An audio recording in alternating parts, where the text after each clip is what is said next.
let's hear from everybody, okay? Why do you think the Niners lost this one? Where is your focus? Jonathan in the city, first up here on Willie and Dibby. Hi, Jonathan. What's good? Nothing. Especially after a loss like that. Hey, let me tell you, man. I'm going to tell you guys again. This 49ers, this Kyle Shanahan team, they're repeat offenders. How'd they lose to the Minnesota Vikings last year? If you watch those two games, you can't tell which from which. Didn't they give up a big play just before the half last year? Same way they give up a big play, 97-yarder to JJ. And it doesn't matter who the defensive coordinator is. They just seem to just let the number one weapon in the other team go about his business. The coverage on special teams is trash. And aside from a few guys like Fred Warner, they're all trash. And correct me if I'm wrong. The book might be out on Purdy. I mean, what do you do against Purdy? You crowd the line of scrimmage with 4, 5, 6 guys, and not necessarily everybody's coming. And the guys that would drop coverage, they would drop right in the middle of the field. You know why? Because that's the Brock Purdy bread and butter. So, Jonathan, can I ask? Jonathan, I want to interrupt you because I want to ask you a question because you're a good friend of the show, and like with full understanding of the frustration that fans feel, you're doing exactly what, in my opinion, I don't really understand why this happens after games. You just called almost every player on the team trash. Did you feel that way Tuesday morning last week? Well, I've been feeling the same way since they lost the Super Bowl. Okay. So the Niners, Jonathan, are you speaking from emotion or this is what you think? The Niners and the majority of the players on this team are trash. No, I'm not saying that, but it seemed like when they're put in a jam, they don't have an adjustment. And that drives me nuts. I mean, as a genius, as Kyle is, how come when he's put in a jam, they can't do anything else? We're put in a jam because that guy missed a block.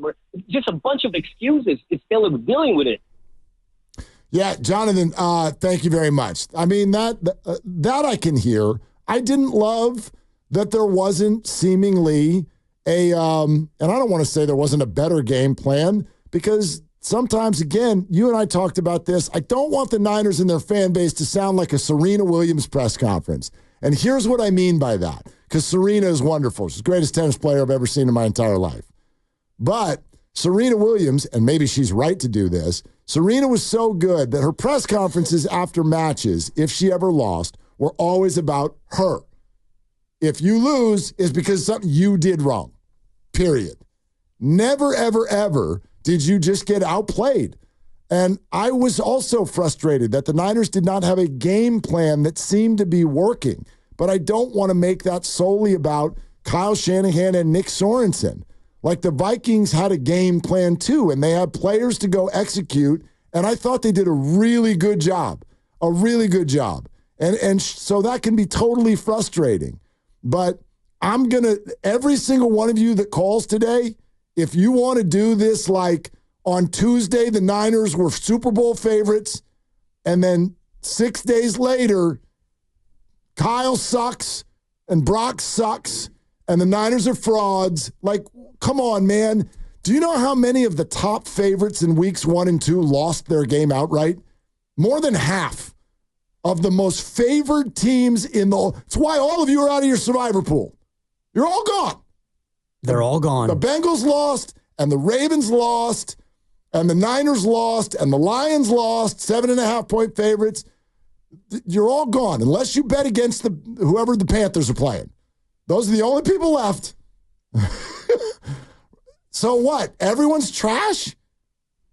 I don't know, man. Like, I would love to focus on the frustration of this game without moving all the way down the road of the Niners are now a horrible football team and they're fraudulent. And I look forward to the new power rankings that come out from whatever source, because after week 1, the Niners were either number 1 or number 2 alongside Kansas City. And Kansas City's 2-0, so they'll be number 1. But if you want to look at all the teams in the NFL, you got Pittsburgh at 2-0. And there are 9 2-0 teams right now, Mark. So is Pittsburgh now suddenly one of the 9 best teams in football, even though they didn't score a touchdown in week 1? Not according to Vegas. I believe they have 1 touchdown on the year, and yet they're 2-0, which you can't be better than 2-0 after 2 games. But do we suddenly reconfigure our power rankings? And so the Niners are 1-1. So now at best, they're the 10th best team in football. I don't want to overreact to what I saw yesterday. I do think that there are things that you saw yesterday that are troubling. Sure. And for me, Yes.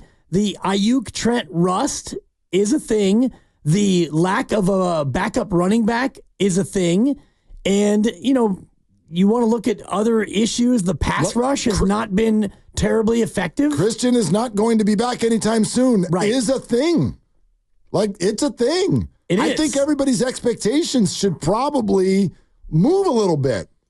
I mean, we said for a year, well, the Niners will never do anything without Christian. Now he's gone. We had one good game, and everyone's like, I don't need Christian. No, you do. You need Christian McCaffrey. It doesn't mean that the season's over if he never comes back or if he doesn't come back for half of it. Doesn't mean the season's over, but I don't find them to be as dominant. Of course. And I don't find that to be some sort of shot at Christian McCaffrey. If the Vikings lose Justin Jefferson for a period of time, that's not as good of a team. The Rams, you'll see them this week, lost both of their star receivers. Not as good of a team. How's Miami doing next week? How we doing? Is that going to go well? The Chiefs just How's Green Bay doing? How's Green Bay? Pretty damn good. Well, they won. Everyone thought they were going to lose, though. They're dogs in their home opener at Lambeau Field. You know who the favorite is now in the NFC to win the Super Bowl or to come out of the NFC for the Super Bowl? Is it Philly? No. It's the Niners. Still. Yes.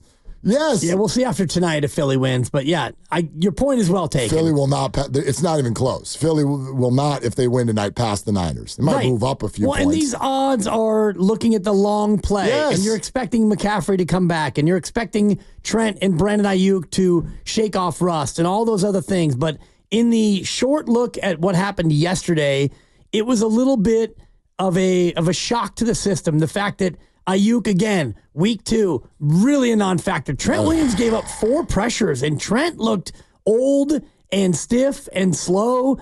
This is not the dominant Trent Williams that we're used to seeing. Minnesota's defensive front owned the Niners O-line. They were much better. They were much, much better. And by the way, same on the other side of the ball. Right. The Vikings offense, I know Nick was solid, good, whatever word you want to use. He was really good. He was good. He was good. He was good. But he was a lone wolf. Yeah, but the rest of the defensive line wasn't. And the bottom line was they did not get home. They did not get home nearly enough on Sam Darnold. And I give the Vikings offensive line a truckload of credit for that. When I hear Fred Warner say that the Justin Jefferson play was basically his fault, which Fred, no, it wasn't. But you still love hearing stuff like this. During a man coverage blitz, I was one of the guys that was blitzing, and I got to get home to get some pressure on Sam. He's able to step up in the pocket and deliver a great ball to Justin, and we just got to find a way to get him down right there. Okay. You blitzed. You didn't get there. You got beat. So, yeah. That's leadership. It's leadership. I mean, he's awesome. Because honestly, he's the best. Yeah, I need to be better on that play. No, Fred, that wasn't on you. It was on Odom, who got benched, and it was on Jair Brown, who took a bad route. And keep going. Well, and you want to know who Richard Sherman blames? He's played defensive back for this team. Mooney Ward. Richard Sherman podcast. They allowed him to throw a 97-yard touchdown pass to Justin Jefferson. Unacceptable, no matter what part of the game you're in, no matter what situation, no matter if it's backed up, whatever the situation is. You got 2 safeties guarding Justin Jefferson. He split the defense. You should never put those guys in that situation. He should be doubled at all times. He's the best player on their football team.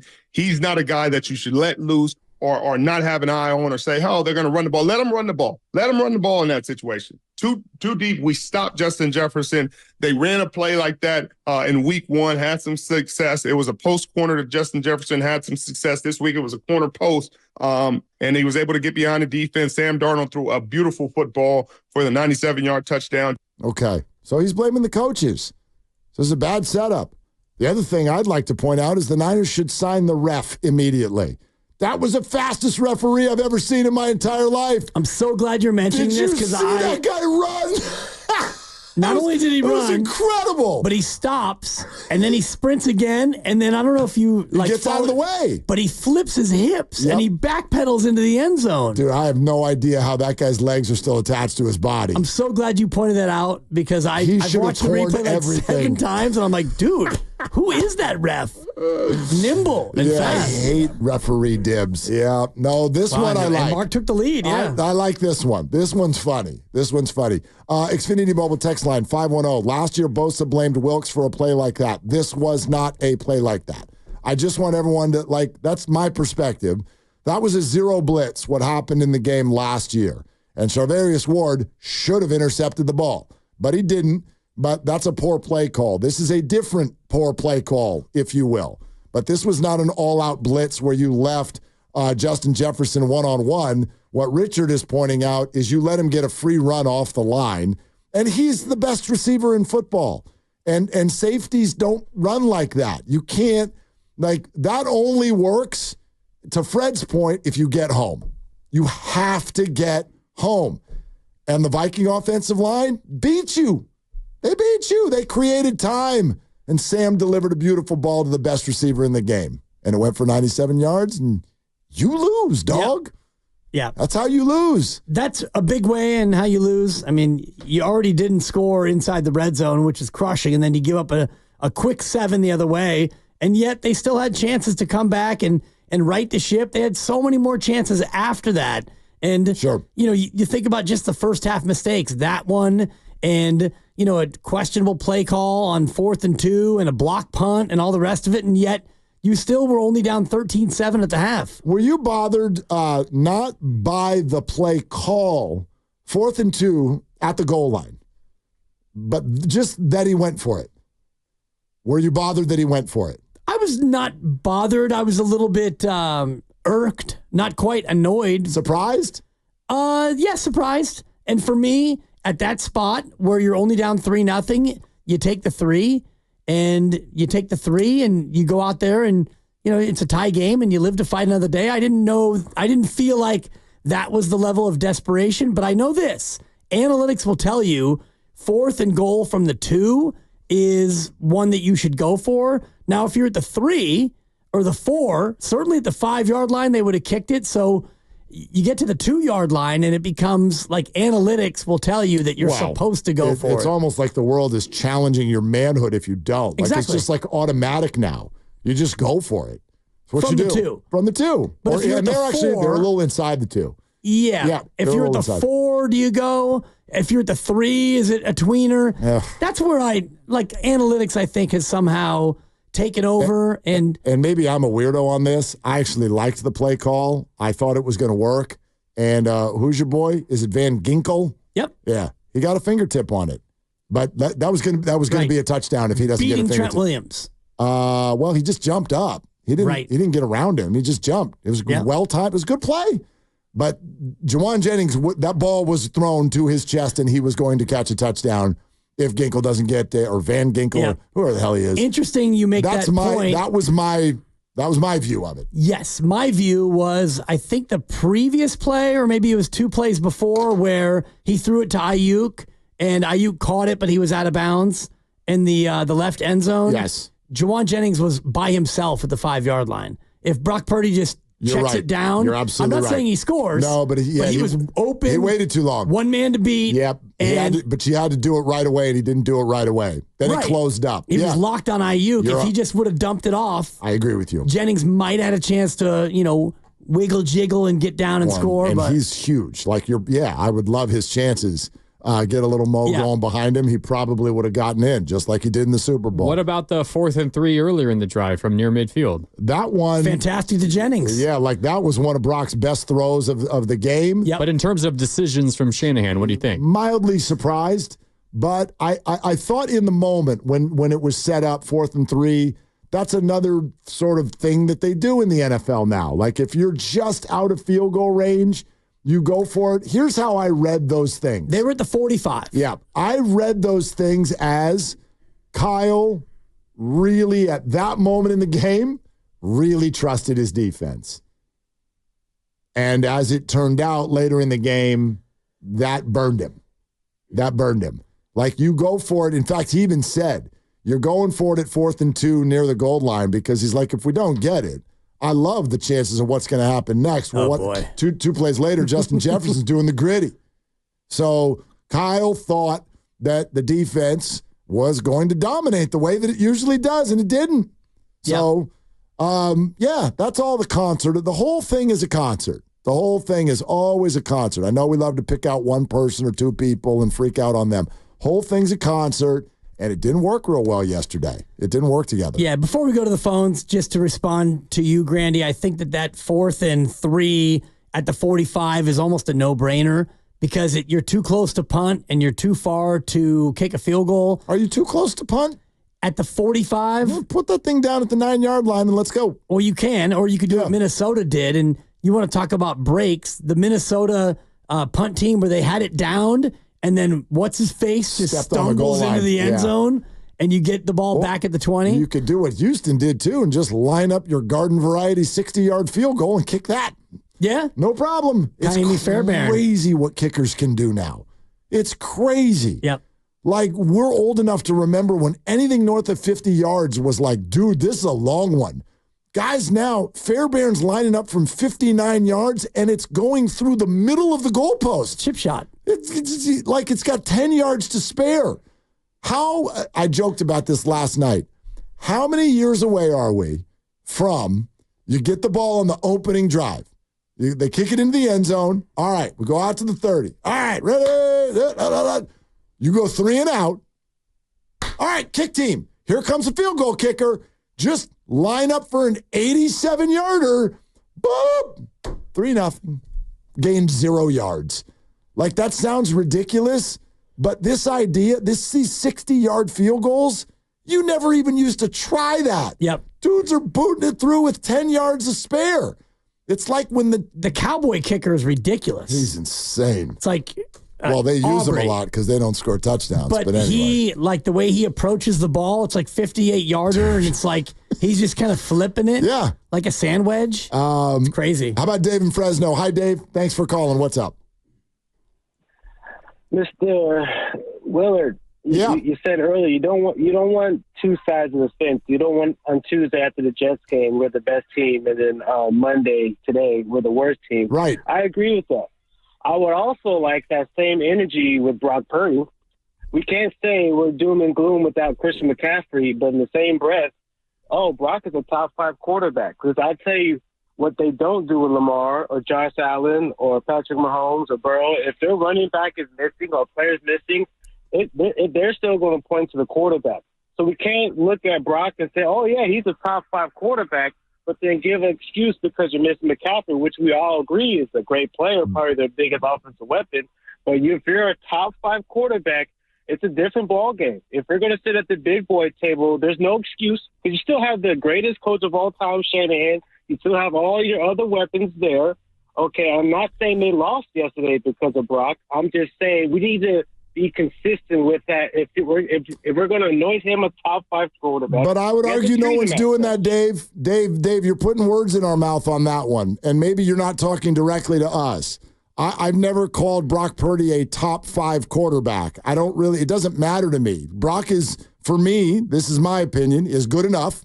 I think he's really good. I don't think he's Patrick Mahomes, Josh Allen, or Lamar Jackson. I don't think he has to be in order to get paid. In fact, the top 5 quarterbacks who are getting paid right now in the NFL are none of those guys. Dak Prescott, Jordan Love, and Trevor Lawrence are the top paid quarterbacks in the game. I think Brock is certainly at least as good as those guys, if not better. So I'm always sort of like hesitant right now with that phrase, Dave, same energy, because a lot of people use that to be like, well, if you're going to say this, then you've got to say that over there. And I don't. I think the Niners are a lesser entity without Christian McCaffrey. I think they'd be even more a lesser entity without Brock Purdy. You know what I mean? Well, yeah, of course, he's their starting quarterback. Yeah, of course they'd be less without Brock. I'm just saying, even with Dak, they lose, it's all on Dak. Trevor Lawrence loses on Trevor. Like, if Jordan Love loses it's on Jordan Love. With the Niners, it's like, well, they're missing the left tackle or the receiver's rusty. It's always an excuse, is what I'm saying. It's like, I like Brock. I think he's good. I think he's good enough to win with. And I'm not saying he's the reason we lost. I'm just saying if we're going to treat him like one of the, better quarterbacks, he's not without blame.